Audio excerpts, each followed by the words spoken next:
Assalamualaikum warahmatullahi wabarakatuh. Perkenalkan, nama saya Muhammad Durwildam dari kelas pendidikan Fisika B. Di sini saya akan menjelaskan 5 pilar pendidikan di Indonesia. Yang pertama itu learning to know atau belajar mengetahui. Belajar mengetahui merupakan kegiatan untuk memperoleh, memperdalam, dan memanfaatkan pengetahuan. Pengetahuan diperoleh dengan berbagai upaya perolehan pengetahuan melalui membaca, mengakses internet, bertanya, mengikuti kuliah, dan lain-lain.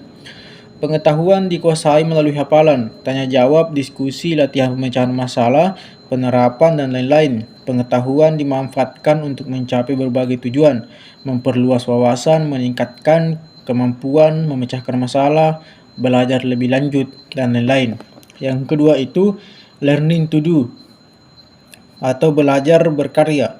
Agar mampu menyelesaikan diri dan beradaptasi dalam masyarakat yang berkembang sangat cepat, maka individu perlu belajar berkarya. Belajar berkarya berhubungan erat dengan belajar mengetahui, sebab pengetahuan mendasari perbuatan. Belajar berkarya juga adalah belajar atau berlatih menguasai keterampilan dan kompetensi kerja. Yang ketiga itu learning to live together atau belajar hidup bersama.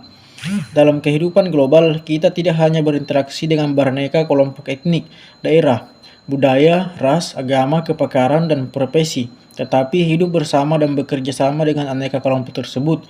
Agar mampu berinteraksi, berkomunikasi, bekerja sama, dan hidup bersama antar kelompok dituntut belajar hidup bersama.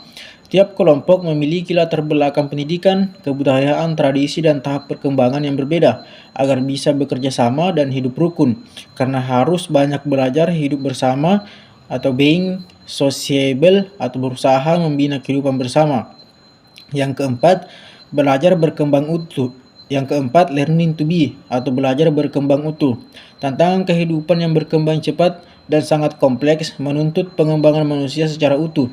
Manusia yang seluruh aspek kepribadiannya berkembang secara optimal dan seimbang, baik aspek intelektual, emosi, sosial, fisik, maupun moral. Untuk mencapai sasaran demikian, individu dituntut banyak belajar mengembangkan seluruh aspek kepribadiannya. Yang kelima itu learning for improving the quality of worship to Allah Subhanahu wa taala atau belajar meningkatkan kualitas untuk beribadah kepada Allah Subhanahu wa taala. Yang termuat dalam surat Al-Fatihah ayat 2 yang artinya Tuhan sebagai penguasa atau pendidik alam semesta, dan surah Al-Baqarah ayat 29 sampai 33 yang artinya bumi diciptakan oleh Allah Subhanahu wa taala untuk manusia. Manusia diciptakan sebagai khalifah Tuhan di muka bumi dan manusia dikaruniai potensi yang dapat dikembangkan hingga hampir tak terbatas yang membuat semua makhluk lain kecuali iblis tunduk kepada manusia. Itulah tadi penjelasan saya mengenai 5 pilar pendidikan di Indonesia.